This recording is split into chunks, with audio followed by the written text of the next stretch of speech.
जिद करना सीखो मेरे दोस्तों, जिद करना सीखो। जो लिखा नहीं है मुकद्दर में उसे हासिल करना सीखो। मेहनत से आप सब कुछ हासिल कर सकते हो। तो दोस्तों, Shri Ram institute of competition के यूट्यूब चैनल में आपका स्वागत है। आज आपके सामने लेकर हाजिर हुआ हूं कंपनी के अधीन गवर्नर जनरल और उनके काल में घटी हुई महत्वपूर्ण घटनाएं। इतिहास का ये वाला अध्याय, ये वाला हिस्सा सबसे ज्यादा इंपॉर्टेंट है कॉम्पिटिटिव एग्जाम के लिए। अंग्रेजों के किस गवर्नर जनरल ने किस काल में कौन कौन सी मुख्य कार्य कराए और उन कार्यों का भारत के ऊपर क्या प्रभाव पड़ा, आज हम इस पूरी की पूरी चीज को तसल्ली से डिस्कस करने जा रहे हैं। तो बच्चों, हम शुरू करते हैं कंपनी के अधीन गवर्नर जनरल।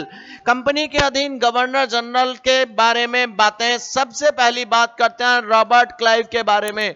दोस्तों, रॉबर्ट क्लाइव का काल था 1757 से 1760 और फिर दोबारा से उसका काल बना 1765 से 1767। बच्चों, रॉबर्ट क्लाइव को बंगाल में द्वैध शासन यानी ड्यूल गवर्नमेंट की स्थापना के लिए जाना जाता था। इस व्यवस्था के अनुसार उसने टैक्स वसूली करना, सैनिकों का संरक्षण करना और विदेशी मामलों को कंपनी के अधीन रखा और जो प्रशासनिक व्यवस्था थी उसने नवाब के जिम्मे छोड़ दी। इसलिए हम इसको मानते हैं ड्यूल रूल यानी ड्यूल गवर्नमेंट। ठीक है, क्या क्या मैंने बताया? भूभाग राजस्व की वसूली, सैनिक संरक्षण, विदेशी मामले किसके पास? कंपनी के पास। प्रशासनिक व्यवस्था किसके पास? नवाब के पास। ठीक है ना बच्चों। क्लाइव ने अपने पहले कार्यकाल कब से कब तक था? पहला कार्यकाल था 1757 से 1760 तक। क्लाइव ने अपने पहले कार्यकाल यानी 1757 से 1760 तक बंगाल का गवर्नर जनरल रहा वो। बच्चों, उसका जो दूसरा कार्यकाल था मैंने कब से कब तक बताया? 1765 से 1767 तक। ठीक, चलिए अब होता क्या है, 1765 में गवर्नर रॉबर्ट क्लाइव इलाहाबाद की दूसरी संधि के द्वारा मुगल सम्राट शाह आलम द्वितीय को कंपनी के संरक्षण में ले लेता है, कंपनी के अधीन कर लेता है। किसको? मुगल सम्राट शाह आलम सेकंड को। रॉबर्ट क्लाइव पूरे बंगाल क्षेत्र के लिए 2 उपदीवानों की नियुक्ति करता है बच्चों, जिसमें बंगाल के लिए तो मोहम्मद रजा खान और जो बिहार का क्षेत्र था उसके लिए राजा शिताब राय की नियुक्ति करता है। क्या बताया मैंने? पूरे बंगाल क्षेत्र के लिए 2 उपदीवान नियुक्त किए। एक तो बंगाल के लिए मोहम्मद रजा खान और बिहार के लिए राजा शिताब राय। किसके द्वारा? रॉबर्ट क्लाइव के द्वारा। अब होता क्या है बच्चों, 1760 में रॉबर्ट क्लाइव इंग्लैंड चले जाता है। जब रॉबर्ट क्लाइव इंग्लैंड चला जाता है तो बंगाल का कार्यकारी गवर्नर किसको नियुक्त कर दिया जाता है? हॉलवेल को नियुक्त कर दिया जाता है। अब हॉलवेल के बाद क्या होता है? वसीटार्ट को कार्यकारी गवर्नर जनरल बना दिया जाता है। ठीक है, 1767 ईस्वी तक रॉबर्ट क्लाइव के बंगाल का गवर्नर रहने के बाद बंगाल के बाद में 1-2 गवर्नर जो रहे वो कौन थे रहे? वेरेलिस्ट। 1767 से 1769 तक 2 साल लगभग। कार्टियर 1769 से 1772 तक बच्चों।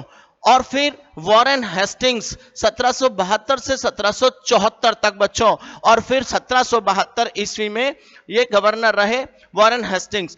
इन्होंने रॉबर्ट क्लाइव के द्वारा शुरू किए गए 1772 में गवर्नर वॉरेन हेस्टिंग्स ने रॉबर्ट क्लाइव के द्वारा शुरू किए गए ड्यूल रूल, जिसके बारे में मैंने आपको अभी बताया था, समाप्त कर दिया था। तो सबसे पहला इंपॉर्टेंट क्वेश्चन ये बनता है कि किसने ड्यूल रूल शुरू किया? ड्यूल गवर्नमेंट का रूल किसने शुरू किया? रॉबर्ट क्लाइव ने शुरू किया। और उसको समाप्त किसने करवाया? वॉरेन हेस्टिंग्स ने उसको समाप्त करवाया। ये दोनों क्वेश्चंस बहुत ज्यादा इंपॉर्टेंट हैं बच्चों। और क्या क्या कंपनी के अधीन थे और क्या क्या अन्य लोगों के अधीन थे, ये बात भी मैं आपको अभी अभी बता चुका हूं। अब बात आती है कंपनी के अधीन गवर्नर जनरल जो थे बच्चों। 1773 में रेगुलेटिंग एक्ट आया। मोस्ट इंपॉर्टेंट है रेगुलेटिंग एक्ट। कब आया? 1773 में रेगुलेटिंग एक्ट आया। और बच्चों, रेगुलेटिंग एक्ट के तहत अब बंगाल के गवर्नर जनरल को भारत में अंग्रेजी राज्यों का गवर्नर जनरल कहा जाने लगा? मोस्ट इंपॉर्टेंट क्वेश्चन है कि बताइए बंगाल के गवर्नर जनरल को भारत में अंग्रेजी राज्यों का गवर्नर जनरल किस एक्ट के तहत कहा जाने लगा? रेगुलेटिंग एक्ट के तहत। कौन से सन में आया रेगुलेटिंग एक्ट? 1773 में रेगुलेटिंग एक्ट आया बच्चों। ठीक है, अब बच्चों कंपनी ने गवर्नर जनरल का जो कार्यकाल था वो 5 साल निर्धारित कर दिया। कंपनी ने गवर्नर जनरल का कार्यकाल 5 साल निर्धारित कर दिया बच्चों। और जो मद्रास और बंबई का गवर्नर था उसको, मद्रास और बंबई के गवर्नर जनरल को जो गवर्नर जनरल है ना उसके बड़े वाले गवर्नर जनरल के अधीन कर दिया। ठीक, तो 5 साल के लिए निर्धारित करने के बाद मद्रास और मुंबई के गवर्नर को गवर्नर जनरल के अधीन कर दिया। ठीक है, बंगाल में जो वॉरेन हेस्टिंग्स थे ये कंपनी के रेगुलेटिंग एक्ट के अनुसार पहले गवर्नर जनरल बन जाते हैं। तो सबसे पहला इंपॉर्टेंट क्वेश्चन ये होता है कि रेगुलेटिंग एक्ट के अनुसार पहले गवर्नर जनरल बनने वाले व्यक्ति कौन है? Warren Hastings. बहुत महत्वपूर्ण क्वेश्चन है बच्चों। 1773 के रेगुलेटिंग एक्ट के अनुसार कंपनी के पहले गवर्नर जनरल कौन बने? Warren Hastings. चलिए, वॉरेन हेस्टिंग्स का कार्यकाल कब से कब तक? 1774 से 1785 तक। बच्चों ये 1750 में कौन? वॉरेन हेस्टिंग्स कंपनी के एक साधारण क्लर्क के रूप में कलकत्ता में अपनी सर्विसेज यानी अपनी सेवाएं देने आए थे। लेकिन वॉरेन हेस्टिंग्स ने इतनी मेहनत से, अपनी लगन से, अपनी कार्यकुशलता के दम पर सबसे पहले तो कासिम बाजार के अध्यक्ष का पद हासिल करा। उसके बाद ये बने बंगाल के गवर्नर जनरल और धीरे करके सफलता की सीढ़ी चढ़ते चढ़ते ये बन गए कंपनी के गवर्नर जनरल। यानी अपनी मेहनत, अपनी लगन, अपनी कार्यकुशलता के कारण ये धीरे करके कंपनी के गवर्नर जनरल बन गए बच्चों। ठीक है, अब होता क्या है? कंपनी के रेगुलेटिंग एक्ट 1774 के अनुसार गवर्नर जनरल बने वॉरेन हेस्टिंग्स राजकीय कोषागार को, कोषागार का मतलब होता है ट्रेजरी यानी जहां पर सरकार के सारे पैसे और सारा संसाधन रखे हुए होते हैं, मनी, पैसा। तो क्या किया इन्होंने? वॉरेन हेस्टिंग्स ने राजकीय कोषागार को मुर्शिदाबाद से ट्रांसफर करके कलकत्ता में स्थापित कर दिया। मोस्ट इंपॉर्टेंट क्वेश्चन, राजकीय कोषागार को मुर्शिदाबाद से कलकत्ता कौन लेकर गया? ये लेकर गए कौन? वॉरेन हेस्टिंग्स बच्चों। वॉरेन हेस्टिंग्स ने 1772 में, मोस्ट इंपॉर्टेंट, वॉरेन हेस्टिंग्स ने 1772 में हर जिले में एक फौजदारी और एक दीवानी अदालत की स्थापना की थी। ठीक है बच्चों, 1772 में हर जिले में एक फौजदारी और एक दीवानी अदालत की स्थापना किसके द्वारा की गई? वॉरेन हेस्टिंग्स के द्वारा बच्चों। ठीक है, 1781 में कलकत्ता में ये मुस्लिम शिक्षा के विकास के लिए पहला मुस्लिम मदरसा स्थापित करते हैं। मोस्ट इंपॉर्टेंट क्वेश्चन ये आएगा कि बताइए भारत में पहला मुस्लिम मदरसा किसके द्वारा, किस गवर्नर जनरल के काल में स्थापित किया गया? 1781 में हेस्टिंग्स के द्वारा। कहां पर? कलकत्ता के द्वारा। वॉरेन हेस्टिंग्स मुगल सम्राट की 26 लाख रुपए वार्षिक की जो पेंशन जाती थी, हर साल मुगल सम्राट को 26 लाख रुपए पेंशन जाया करती थी। उन्हें यह लगने लगा कि यह तो एक फिजूल खर्ची है और मुगल शासक तो लगभग अब समाप्ति पर हैं ही हैं। इन्होंने फिजूल खर्ची कहकर उन मुगल शासकों की पेंशन को समाप्त करवा दिया। तो देखिए बच्चों, हर वायसराय का, हर गवर्नर जनरल का, आगे चलकर मैं वायसराय के बारे में भी बताऊंगा, हर गवर्नर जनरल का जो कार्यकाल है उस कार्यकाल के अंदर चुनी हुई महत्वपूर्ण घटनाओं का पूरा लेखा जोखा आपको दिया जा रहा है। एक वर्ड कॉम्पिटिटिव एग्जाम के लिए बहुत जबरदस्त है, बहुत जरूरी है। हर कॉम्पिटिटिव एग्जाम में इन्हीं घटनाओं में से एक ना एक घटना अक्सर पूछी जाती है। तो बच्चों इन्होंने क्या करवा दिया? इन्होंने पेंशन बंद करा दी जो मुगल सम्राट को दी जाती थी।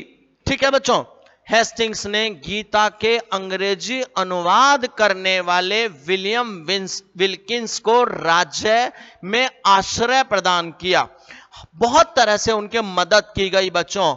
वॉरेन हेस्टिंग्स के काल में ही 1784 में एशियाटिक सोसाइटी ऑफ बंगाल की स्थापना हुई थी। और किसके द्वारा हुई थी? विलियम जोन्स के द्वारा हुई थी। क्या हुआ? एशियाटिक सोसाइटी की स्थापना 1784 में किसने करी? विलियम जोन्स ने करी। ठीक है ना बच्चों, मोस्ट इंपॉर्टेंट है ये भी। इसी के समय में 1776 में संस्कृत में कोड ऑफ लॉज और 1781 में विलियम जोन्स ने एक पुस्तक लिखी थी जिनका नाम था digest of Hindu law. Digest of Hindu law, ये बच्चों महत्वपूर्ण कानून के विषय की पुस्तकें थी जो इसी के काल में प्रकाशित हुई। संस्कृत में कौन सी? कोड ऑफ लॉज, और विलियम जोन्स ने कौन सी लिखी? Digest of Hindu laws. क्या थी? महत्वपूर्ण कानून के विषय की पुस्तकें थी जो इसी के काल में प्रकाशित हुई थी। ठीक है, इसी के साथ सबसे महत्वपूर्ण बात, 1780 में भारत का पहला समाचार पत्र, मोस्ट इंपोर्टेंट क्वेश्चन, भारत का पहला समाचार पत्र the Bengal gazette. Bengal gazette किसने छपवाया? जेम्स ऑगस्ट हिक्की ने छपवाया। कब? 1780 में भारत का पहला समाचार पत्र बंगाल गजट का प्रकाशन जेम्स ऑगस्ट हिक्की के काल में किया गया। ठीक है ना बच्चों। एक बात और, वॉरेन हेस्टिंग्स के काल में ही बोर्ड ऑफ रेवेन्यू टैक्सेस वगैरह लेने के लिए यह बोर्ड का गठन होता है। इसी के काल में बोर्ड ऑफ रेवेन्यू की स्थापना हुई। और सबसे बड़ी बात, बनारस में एक संस्कृत विद्यालय था जिसकी स्थापना कराई थी जोनाथन डंकन ने 1782 में। इसी के काल में जोनाथन डंकन ने बनारस में संस्कृत विद्यालय की स्थापना की थी। ठीक है ना बच्चों। अब होता क्या है, हेस्टिंग्स के गवर्नर जनरल बनते ही 1774 में रेगुलेटिंग एक्ट के तहत एक हाई कोर्ट की स्थापना भी होती है। इस हाई कोर्ट का कब हुई? हाई कोर्ट की स्थापना हेस्टिंग्स के गवर्नर जनरल बनते के साथ ही 1774 में कौन से एक्ट के तहत? रेगुलेटिंग एक्ट के तहत हाई कोर्ट की एक स्थापना होती है। इस हाई कोर्ट का जो अधिकार था यह सिर्फ कलकत्ता था बच्चों, कलकत्ता था। अगर कोई बाहर का मुकदमा इसके अंदर सुना जाएगा तो केवल तभी सुना जाएगा जब दोनों पक्ष जिनके बीच मुकदमा चल रहा होगा, दोनों पक्ष अगर सहमत होंगे तभी इसके अंदर मुकदमा सुना जा सकता था, वरना इसके अंदर मुकदमा नहीं सुना जा सकता था, क्योंकि इसका अधिकार क्षेत्र कलकत्ता तक ही सीमित था। उम्मीद करता हूं चीजें समझ में आ रही होंगी। हर गवर्नर जनरल की बहुत महत्वपूर्ण चीजें आपको बता रहे हैं। अब देखिए बच्चों, होता क्या है, एक बंगाली ब्राह्मण होते हैं नंद कुमार जी। ठीक है, नंद कुमार जी एक बंगाली ब्राह्मण होते हैं। 1775 में ये हेस्टिंग्स पर मीर जाफर की विधवा जिनका नाम था मुन्नी, ठीक है, जिनका क्या नाम था? मुन्नी बेगम। तो मुन्नी बेगम से 3.5 लाख रुपए घूस लेने का आरोप लगाते हैं। ठीक है, 3.5 लाख रुपए घूस लेने का आरोप लगाते हैं, लेकिन यह आरोप अदालत में सिद्ध नहीं हो पाता। जब अदालत में यह आरोप सिद्ध नहीं हो पाता तो हेस्टिंग्स उस व्यक्ति पर, किस पर? बंगाली ब्राह्मण नंद कुमार पर झूठा आरोप लगाने के जुर्म में उसको फांसी की सजा दिलवा देते हैं बच्चों। ठीक है, एक बात और बहुत महत्वपूर्ण बच्चों, वॉरेन हेस्टिंग्स के काल में ही पहला एंग्लो मराठा युद्ध, क्या काल था उसका? 1775 से 1782 तक। वॉरेन हेस्टिंग्स के काल में ही बच्चों पहला एंग्लो मराठा युद्ध 1775 से 1782 तक लड़ा। और बेटा दूसरा अंगल मैसूर, अंगल मतलब एंग्लो, दूसरा अंगल मैसूर युद्ध 1780 से 1784 तक किसके काल में लड़े गए? दोनों अंगल मैसूर युद्ध वॉरेन हेस्टिंग्स के काल में लड़े गए। एक एक शब्द बहुत महत्वपूर्ण है कॉम्पिटिटिव एग्जाम के लिए। अब बच्चों इन्होंने क्या किया, बनारस के एक राजा थे जिनका नाम था चैत सिंह, उसके स्थान पर ये उसके भतीजे को बनारस का नवाब बना देते हैं। इसी के काल में अवध में खजाने की लूट की घटनाएं होती हैं, जिसके कारण इनके ऊपर इनके कार्यकाल के ऊपर बदनामी के दाग लगने लगते हैं बच्चों। ठीक, और फिर क्या होता है, 1784 में जो पिट्स इंडिया एक्ट आता है, उस पिट्स इंडिया एक्ट के विरोध में उससे सहमत ना होने के कारण वॉरेन हेस्टिंग्स अपना इस्तीफा दे देते हैं। ठीक है बच्चों, वॉरेन हेस्टिंग्स ने अपना इस्तीफा किसके विरोध में दिया? 1784 के पिट्स इंडिया एक्ट के विरोध में वॉरेन हेस्टिंग्स ने अपना इस्तीफा दिया। एक एक शब्द आप नोट करते चले जाइए, ये भारतीय इतिहास की महत्वपूर्ण घटनाएं हैं। अब होता क्या है बच्चों, फरवरी 1785 में वॉरेन हेस्टिंग्स इंग्लैंड वापस चले जाते हैं। इंग्लैंड में बर्क के द्वारा वॉरेन हेस्टिंग्स पर महाअभियोग लगाया जाता है, मुकदमा लगाया जाता है। उस मुकदमे का नाम दिया जाता है महाअभियोग। महाअभियोग लगाया जाता है। 1795 में वॉरेन हेस्टिंग्स अपने ऊपर लगाए गए आरोपों से मुक्त हो जाते हैं, यानी इनके ऊपर मुकदमे के आरोप सिद्ध नहीं हो पाते और इन्हें अपराधी घोषित नहीं किया जाता। ये आरोपों से मुक्त हो जाते हैं। ठीक है। अब इनके बाद जो अगले गवर्नर हैं उनका नाम है जॉन मैकफरसन। जॉन मैकफरसन का कार्यकाल होता है 1785 से 1786। ये मात्र 1 साल के लिए अस्थायी गवर्नर जनरल बनकर आते हैं। ठीक है ना बच्चों। अब बात आती है लॉर्ड कॉर्नवालिस की। लॉर्ड कॉर्नवालिस 1786 से 1793 तक रहते हैं और उसके बाद 1805 में गवर्नर के रूप में काम करते हैं। ठीक है ना। सबसे पहले तो ये कलेक्टर के जिम्मे, लॉर्ड कॉर्नवालिस कलेक्टर के जिम्मे जिले के सारे अधिकार दे देते हैं। ठीक है बेटा। कलेक्टर के जिम्मे जिले के सारे अधिकार किसके द्वारा दिए गए? कॉर्नवालिस के द्वारा। इन्हें भारत में विशिष्ट प्रशासनिक सुधारों के लिए जाना जाता है। भारत में शांति स्थापित करने और शासन में सुधार लाने के लिए इनकी नियुक्ति की गई थी। ठीक है। और ये कंपनी की उम्मीदों पर बिल्कुल खरे उतरते हैं बच्चों। इनकी नियुक्ति की गई थी, ये कंपनी की उम्मीदों पर खरे उतरते हैं। भारतीय न्यायाधीशों से युक्त जिला फौजदारी अदालतों को इनके द्वारा समाप्त कर दिया जाता है और उसकी जगह पर ये क्या करते हैं? 4 भ्रमण करने वाली अदालतें, भ्रमण करने वाली एक तरह से आप समझ लीजिए मोबाइल अदालतें, 4 भ्रमण करने वाली अदालतें स्थापित कराते हैं, जिनमें से 3 तो बंगाल के लिए और 1 बिहार के लिए होती है। ठीक है ना बेटा। तो इन्हें विशेष प्रशासनिक सुधारों के लिए जाना जाता है। क्यों नियुक्ति की गई इनकी? भारत में शांति स्थापित करने के लिए और शासन में सुधार लाने के लिए इनकी नियुक्ति की गई और कंपनी के आदेशों पर ये बिल्कुल फिट उतरते हैं, खरे उतरते हैं, यानी अपने कार्य को प्रभावशाली रूप से अंजाम देते हैं। अब होता क्या है बच्चों? 1787 में जिले के प्रभारी 1787 में जिले के प्रभारी कलेक्टर को दीवानी अदालत का दीवानी न्यायाधीश घोषित कर दिया जाता है बच्चों। और सबसे इंपॉर्टेंट 1793 का कॉर्नवालिस कोड अपने दिमाग में अंकित कर लीजिए। 1793 में इन्होंने कॉर्नवालिस कोड का निर्माण किया बच्चों। इस कोड को शक्तियों के पृथक्करण का मतलब होता है शक्तियों को सेपरेट कर देना, सेपरेशन कर देना, यानी सेपरेशन ऑफ पावर पर आधारित रखा। तो सेपरेशन ऑफ पावर या शक्तियों के पृथक्करण का सिद्धांत किसके द्वारा दिया गया? कॉर्नवालिस के द्वारा। और उसको नाम क्या दिया गया? Cornwallis code. ठीक है बच्चों। इन्होंने कानून की व्यवस्था या विशिष्टता के नियम को भारत में लागू किया बच्चों। कंपनी के कर्मचारियों द्वारा व्यक्तिगत रूप से व्यापार करने पर इन्होंने पूरी तरह से रोक लगा दी कि जो भी कंपनी का कर्मचारी होगा वो व्यक्तिगत रूप से भारत में व्यापार नहीं करेगा। इन्होंने वकालत के पेशे को रेगुलराइज कर दिया, इन्होंने नियमित बना दिया। सबसे इंपॉर्टेंट क्वेश्चन, भारत में सिविल सर्विसेज यानी नागरिक सेवा का जनक किसको माना जाता है? इनको माना जाता है। भारत में नागरिक सेवा का जनक किसको माना जाता है? लॉर्ड कॉर्नवालिस को माना जाता है।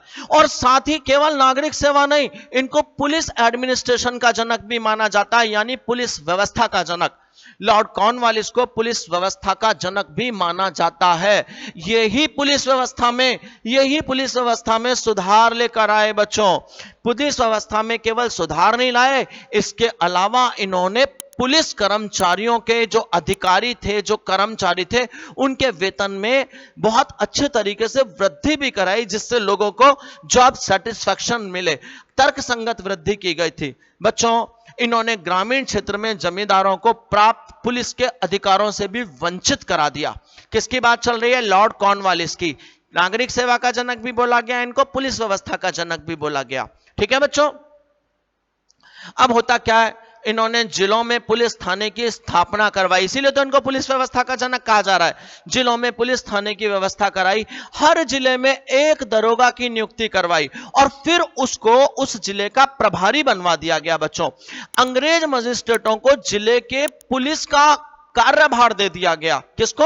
अंग्रेजी मजिस्ट्रेट को जिले के पुलिस का कार्यभार दे दिया गया और प्रशासनिक सुविधाओं के लिए जिले को 400 वर्ग मील में इन्होंने डिस्ट्रीब्यूट कर दिया कि भाई हर जिले में कितना एरिया दे दिया? 400 वर्ग मील का एरिया दे दिया। किसके द्वारा? इनके द्वारा।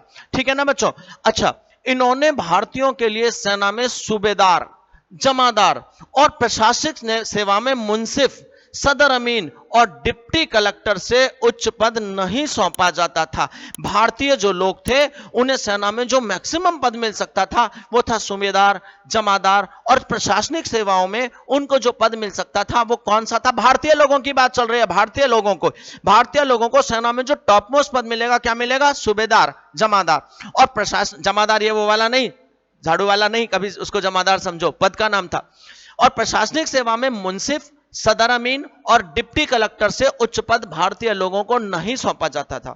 1793 में कॉर्नवालिस ने जॉन शोर की मदद से स्थायी बंदोबस्त लागू किया। ठीक है ना बच्चों? और जो स्थायी बंदोबस्त लागू किया वो कहां कहां किया गया? बंगाल में, बिहार में, उड़ीसा में, बनारस में और मद्रास के उत्तरी जिलों में।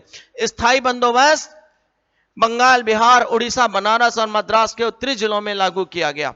अब होता क्या है, ये अपने जमींदारों को अपने एरिया के अंदर जो लैंड रेवेन्यू है या जो भू राजस्व है उसकी दर तय करने के लिए स्वतंत्र छोड़ देते हैं। अच्छा, बहुत से लोगों के दिमाग में विचार आता है कि जी स्थायी बंदोबस्त है क्या? बच्चों, स्थायी बंदोबस्त योजना के तहत जमींदारों को भू राजस्व का लगभग 90% हिस्सा यानी 10/11, ठीक है, 90% हिस्सा यानी 10/11 दे दिया जाता था। और जो कंपनी के पास था वो कंपनी को लगभग 10% यानी 1/11 भाग अपने पास रखना होता था। ठीक है ना बच्चों? तो जमींदारों को कितना? 90% या 10/11 और कंपनी के पास कितना रहना था? 1/10। ठीक है ना? 10% यानी 1/11 हिस्सा इनके पास नियर अबाउट में रखना होता था। यह क्या था? स्थायी बंदोबस्त। अब इसके बाद आते हैं जॉन शोर, जिनका कार्यकाल है 1793 से 1798 तक। बच्चों, जॉन शोर हस्तक्षेप की नीति का मतलब होता है बीच में इंटरफेयर ना करना। जॉन शोर को हस्तक्षेप की नीति के लिए जाना जाता था, यानी बेमतलब की चीजों में, फालतू की चीजों में इंटरफेयर नहीं करते थे। ठीक है? इनके समय की जो सबसे बड़ी समस्या थी वो थी फ्रांसीसियों के द्वारा किया जाने वाला षड्यंत्र। फ्रांसीसी लगातार षड्यंत्र पर षड्यंत्र रचते चले जाते हैं। ठीक है? ब्रिटिश सरकार 1793 का चार्टर एक्ट इन्हीं के कार्यकाल में लागू करती है। बच्चों, किसकी बात चल रही है? जॉन शोर की। कार्यकाल क्या था? 1793 से 98 तक। ठीक है बच्चों? तो आज हम इतना ही रखते हैं। अगली क्लास में हम लोग इससे आगे के लॉर्ड गवर्नर्स के बारे में बात करेंगे, क्योंकि बहुत अधिक देने का मतलब है कि आप लोग उसको लर्न नहीं कर पाएंगे। और चूंकि मुझे इस चीज को आपको इतना अच्छे से कराना है कि आप लोगों के स्मृति पटल पर एक एक शब्द अंकित हो जाए। तो आज के लिए इतना ही काफी है। जय श्री राम, जय हिंद दोस्तों। मिलते हैं जल्दी ही अगली क्लास में। अगली क्लास में हम बात करेंगे लॉर्ड वेलेस्ली की। लॉर्ड वेलेस्ली के बारे में बात करेंगे अगली क्लास में। जय श्री राम, जय हिंद।